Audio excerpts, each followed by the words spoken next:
welcome back for another episode of Ask NMC. I'm Nicole Christopherson with NMC Realty Group, and I have a special guest here with me today, Vanessa Nunez with the V Group. How are you?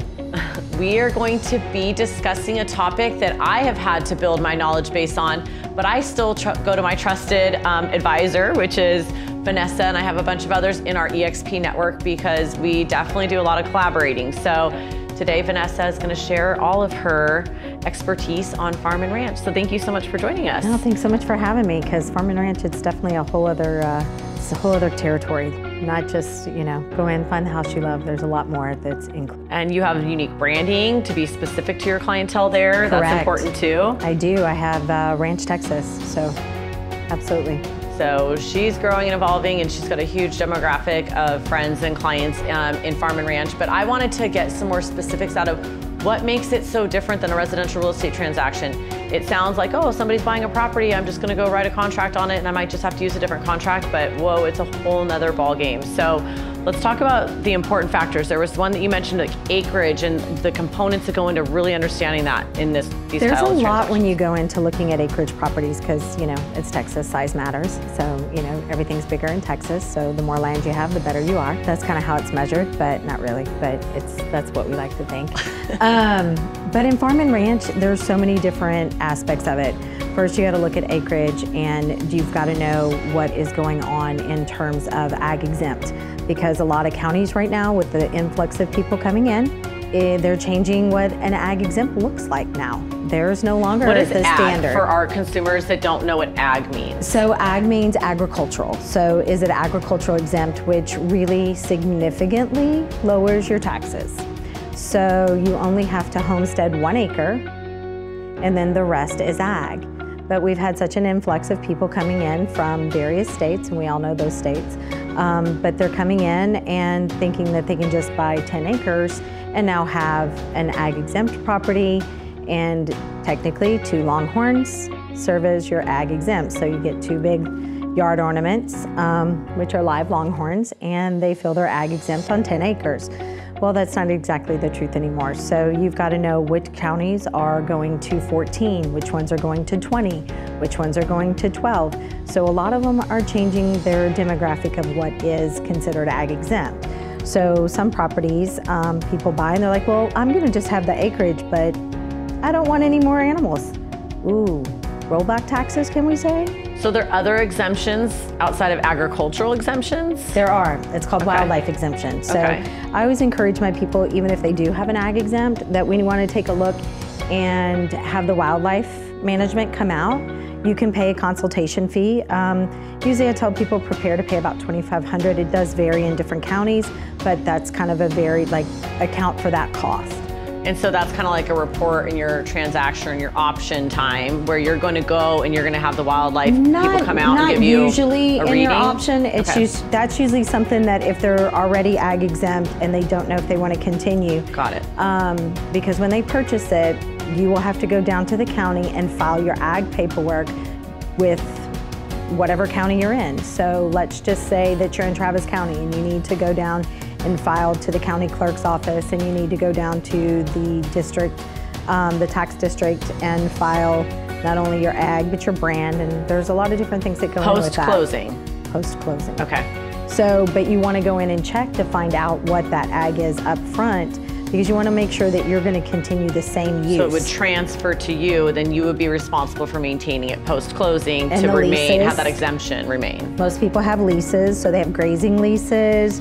Not only grazing leases, but they may run their own cattle. Which means other people's livestock are grazing on their property. Correct. Okay. So you need to have that lease. And you really don't take, quote unquote, you have a nominal fee on there, but you don't necessarily take a nominal fee. So usually it's $1, $10, whatever it is. Because they're allowing the livestock to fulfill their ag exemption. Correct. So you're finding ways to meet the needs of that tax exemption for your property. Okay. Wonderful. Another important factor when you're in a transaction for farm and ranch, outside of just understanding the exemptions and things like that, is there anything else you're doing with regards to surveying the land or with title or anything that make it unique to? Absolutely. So a regular survey, sometimes people want an EPA survey. Sometimes they also want Environmental Protection Agency. correct. They also want not only do some people want that, depending on what else is out there, because if you're selling something that has an oil well, you're going to probably have to do that. If you have something and you're buying large acreage where we've actually had grave sites, you have to have that. So just as kind of a fun fact, what is small acreage and what is a large acreage? Like, give me an idea, a range of numbers, because that's kind of like a fun people like fact. To carry on as that a gentleman's ranch is like considered 20 plus acres to about 100. Okay, that's a gentleman's ranch. But true acreage, if you're really going to run cattle, you better hope to have several hundred acres. Then you can go into what's called a hectare and so forth. So there's definitely different terminology for the size of properties. So all those fun terms that we learned when we were getting our real estate license kind of come into play when you're talking about land in these capacities. So, and if you don't know them, then you shouldn't be selling them. And a lot of people specialize in different types of farm and ranch as well. Are there any other third parties involved in a farm and ranch transaction? Because I know in a standard transaction we have title, you have the listing agent, the buyer's agent, you might have an inspection, you might have the EPA, you might have wildlife coming out. Are there any other vendors or people involved in the transaction? You're going to 100%. So when you look at a well company, and not only are you going to do a well inspection, and what that usually, you're going to make sure that your well water, inspections, like additional inspection, you're going to make sure that the water is good, but you also want to know what the depth of that well is. You're also going to want to know what the GPM, which is the gallons per minute. So you want to know what the water flow is, all that. So you never know what you're going to run into. There's definitely some other things where some people may actually own the water rights. So we have many different rights. I think I've proven my point with our Ask NMC episode and really wanting to talk about farm and ranch. A residential real estate professional is going to have a hard time keeping up with all of these factors if they do not have this experience, or if they do not have a co-list agent or anything like that that they can work with or collaborate with. Correct. So I think I proved my point with that, and there's a lot of variation in how you inspect a property. Yeah, we have mineral rights here. Yep. So you want to know mineral rights. So there's mineral, water, surface, and air. Air rights too. I remember we talked about that as well. Okay. Talk about like inclusions and things like that, because I know there's certain things that and we just kind of talked about the rights, but inclusions are another big thing in farm and ranch transactions. Inclusions are a big thing because you got to look at gates. Most of them also have a brand. Most of them also have a named ranch. Did you know there are different types of gates? And it kind of makes sense that I've talked about it, but it's like you got to know your gates. And so what kind of gates are there? Well, that's the fencing. The fencing, you're going to have fencing. So gates are different, like in terms of some people have their entire brand inside the gate. So some people are leaving with those gates. So you'll see, I just had one on a ranch where they were leaving with their gate because it was their brand on the gate. So you don't realize in these exclusions, and I had to come in and actually save clients because they were trying to do a transaction without an agent, and somebody represents them as a sub-agent. So we all know that there's no sub-agency allowed really in the state of Texas, but somebody was trying to do that. So I came in and they hired me as a buyer to help them through and get this closed, because they realized, wait a minute, the gate's disappearing. Hold on a second here, they're taking down some of the fencing. So you have horse fencing, you have cattle fencing, you have stuff for pigs. So there's all different kind of fencing and cross fencing, and certain ones do not translate to, like you don't want, pig fencing if you're going to be running cattle or horses. So there's all of these different things, and horses, by the way, do not count as ag exempt. So a lot of people don't even know that. So what is a way that a consumer, if they were looking to purchase acreage or a farm or ranch of gentlemen's or, a large one, what's a way that they can find a farm and ranch specialist? Farm and ranch specialist, it's somebody who generally lives the life. So as you know, I partner with my husband, Jimmy, who has been raised his entire life in farm and ranch, which means he is a cattle rancher and has ranch. So you want somebody who actually understands that, especially if it's a working ranch and has different grazing grasses, and you want to know what they are, so that's very important. We partner because I understand the real estate very well and he understands the ranch side very well. So I do sell a lot of ranches because I do understand ranches, but I work with a lot of the rodeo people, and if you're looking at someone who comes from the rodeo industry versus a typical rancher, they're looking for two different properties. So, and when you go with someone who's coming out of the rodeo industry, they're looking for the arenas. They're looking for covered arenas. They're looking for horse stalls that go along with that, but they're also running cattle.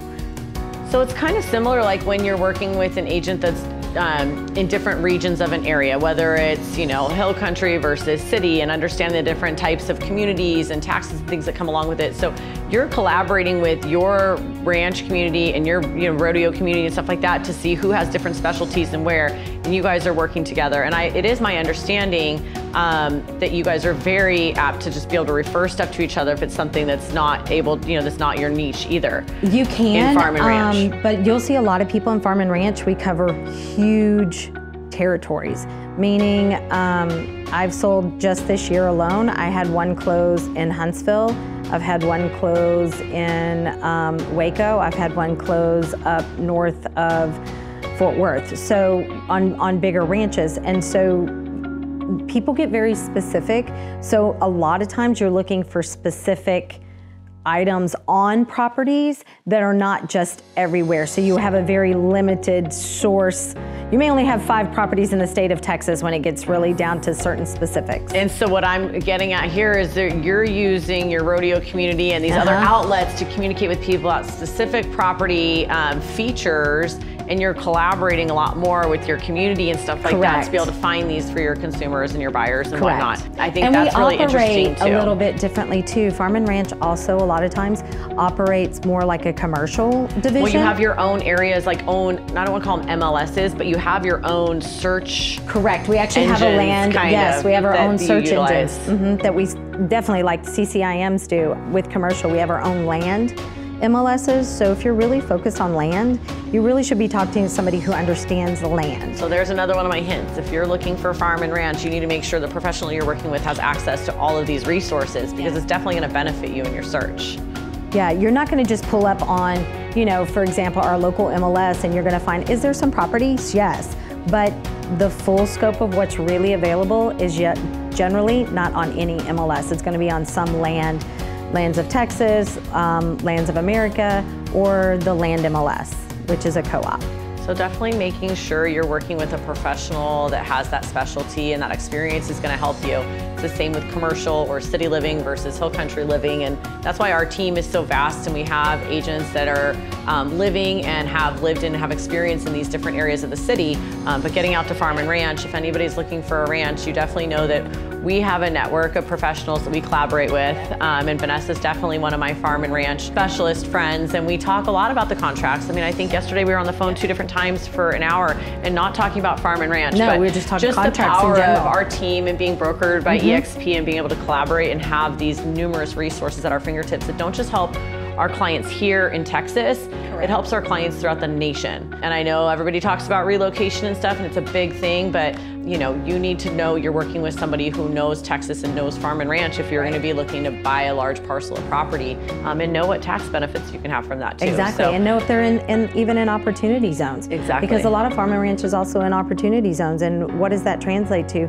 That means if you've got additional tax benefits that are going to urge, like I have one that may be coming on from Taylor that's in a huge opportunity zone, long-time family ranch, but it's now in the opportunity zone because it's 1.5 miles from Samsung. So you never know what... It's fun. It's like a home tells a story. Like if you're talking about somebody's single family home in a residential area or whatever, a home tells a story and it has a history. And like a ranch has an even bigger history. You know, there's even more chapters that go with it and stuff. And I think it's really interesting. And I think it's part of your process as a professional is to learn that history for your client as well. I've seen stuff where it's just meets and bounds. Like there is no survey. It's all meets and bounds. And you've got 10 pages of meets and bounds. And that's how they know where the property ended and began since the beginning of time, and they've never surveyed it properly. So when you go back and have the first survey, it's pretty interesting. Like I've had people come. Probably pretty extensive too. It's pretty extensive. I've had people come with the very, very first deed of the property, which was like this little bitty piece of card, like a place card. Yeah, it was like a place card. Remember the old library catalogs? Yeah, that's kind of what it looked like. Yeah. It was like the very, very first deed of the property because their family homesteaded it.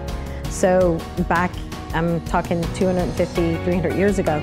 So it's really exciting because there is a lot of family history when you're selling these heritage ranches that we call them. Super special. So I guess we began on just wanting to talk about farm and ranch, but as you can see, it really tells its own story, and it takes, you know, a community which pertains to farm and ranch to really find what you need to and be able to work with a professional. And there's a lot of farm and ranch specialists at EXP. We've got agents on our team that have experience with farm and ranch, but again, we always collaborate with our friends and our peers to make sure we can help our clients the best. Correct. So thank you so much for joining me. And I think one of our next Ask NMC episodes will have to be talking about homestead, because homestead doesn't exist throughout the entire country, and it's very specific to here, and we'd love to share more with you. So thank you, Vanessa, for joining me for this episode, and stay tuned for another episode of Ask NMC.